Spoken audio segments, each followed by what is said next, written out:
नमस्कार दोस्तों, आज मैं आप लोगों को कुंडलिनी के बारे में बताने जा रहा हूँ, जो एक कुंडलिनी चक्र के नाम से जाना जाता है। कुंडलिनी संस्कृत शब्द है जो कुंडल से लिया गया है। कुंडल का मतलब है एक अंगूठी, हाथ के लिए अंगूठी नहीं, कानों के लिए गोल अंगूठी। जब कोई सांप किसी चीज़ को चारों ओर से लिपटा होता है तो वो अपना सिर कुंडली के शीर्ष पर टिकाए रखता है, जैसे कि वो अपने कुंडलियों को अंदर छिपी किसी चीज़ से रक्षा कर रहा है। लेकिन वैदिक अवधारणा में कुंडलिनी एक ऐसी स्थिति है जिसमें एक नाग किसी बहुत महत्वपूर्ण चीज़ को सुरक्षित रखने के लिए एक एक करके परतें बनाता हुआ बैठता है। कुंडलिनी एक महत्वपूर्ण और शक्तिशाली ऊर्जा है जिसे गंभीरता से लिया जाना चाहिए और इसे जगाने की कोशिश की जानी चाहिए।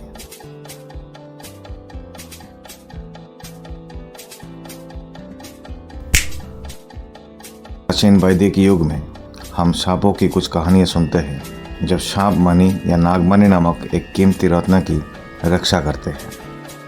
भारत के दंतकथाओं में नाग को हमेशा कीमती रत्नों के रक्षक के रूप में दर्शाया जाता है। यहाँ कीमती रत्न का मतलब कुंडलिनी ऊर्जा से है, जो हमारे भीतर संग्रहित है। हम में से हर कोई इस ऊर्जा के साथ पैदा होता है, बस जागृति के समय तक हमारे भीतर निष्क्रिय रहती है। ये जागृति कभी कभी स्वाभाविक रूप से हो सकती है और हम इसके बारे में नहीं जानते हैं, या यह विशिष्ट यौगिक या ध्यान अभ्यास के माध्यम से ही हो सकता है। मानव शरीर में कुंडलिनी ऊर्जा कुंडलिनी के रूप में एक सांप की तरह सो रही है, जो हर समय गहरी नींद में रहती है जब तक कि हम इसे जगाने की कोशिश नहीं करते। ये ऊर्जा डिफ़ॉल्ट रूप में अचेतन है, लेकिन अगर हम कुछ ध्यान, योग, प्राणायाम क्रिया और अन्य अभ्यास करते हैं तो हम कुंडलिनी को जगा सकते हैं। कुंडलिनी एक शक्तिशाली ऊर्जा है जो जागृत होने पर मानव जीवन को पूरी तरीके से बदल सकता है। कुंडलिनी के जागरण के बाद प्रवाह मूलधार चक्र से अजना चक्र, जो तीसरे आंख तक ऊपर की ओर होता है, जो सभी चक्रों को छूता है और उन्हें एक एक करके खोलता है। कुंडलिनी स्त्रीलिंग दिव्य शक्ति है जो रीढ़ की हड्डी के आधार पर या मूलाधार चक्र के नीचे निष्क्रिय रूप में होती है। हमारे शरीर में 7 चक्र पाए जाते हैं जो हमारे मुख्य ऊर्जा को संयोजन करता है, और कुंडलिनी ऊर्जा अधिकतम 6 चक्र है, जहाँ पहुँचते पहुँचते जिसे अंजना चक्र या तीसरी आंख भी कहा जाता है। सहस्रार चक्र, जिसे क्राउन चक्र के रूप में भी जाना जाता है, हमारे भौतिक शरीर में नहीं है, इसलिए कुंडलिनी ऊर्जा की यात्रा अंजना चक्र होती है। ये याद रखना महत्वपूर्ण है कि व्यक्ति को अपनी कुंडलिनी ऊर्जा के जागरण के लिए तैयार रहना चाहिए। एक तरह से ये कहा जाता है कि कुंडलिनी योग और ध्यान से संभावित और साथ ही अभ्यास करने से सभी शक्तिशाली रूप हो सकता है। कुंडलिनी का जागरण व्यक्ति के जीवन में कोई आयाम खोल सकता है। हालांकि भले ही सबसे अच्छी चीज़ें हमारे पास ऐसे समय में आती है जब हम उनके लिए तैयार नहीं होते हैं। इसका मतलब बहुत बड़ा नकारात्मक परिणाम हो सकता है और ये अच्छी बात नहीं होगी। इसलिए ये महत्वपूर्ण है कि जब आप कुंडलिनी पर काम कर रहे हो तो आप केवल निरंतर सतर्क मार्गदर्शन के तहत ऐसा कर सकते हो, अन्यथा किसी को अभ्यास का प्रयास ही नहीं करना चाहिए। कुंडलिनी का जागरण आपके जीवन को तुरंत बदल सकता है यदि आप इन परिवर्तन को संभालने के लिए तैयार है, और यह जागरूक नहीं भी है तो आपको दुनिया बिगाड़ सकता है अगर आप इसको सही तरीके से नहीं कर पाओ। बहुत लोग बिना जाने इस अभ्यास को करने की कोशिश करता है, जिससे उसकी ज़िंदगी बर्बाद भी हो जाता है। लेकिन कुंडलिनी योग अगर आप कर रहे हो तो कुछ ही दिनों में आपके व्यक्तित्व को बदल सकता है। ये आपकी जीवन शैली और खुद के साथ और अपने आसपास के लोगों के साथ व्यवहार करने का तरीका में बहुत बड़ा बदलाव ले आएगा।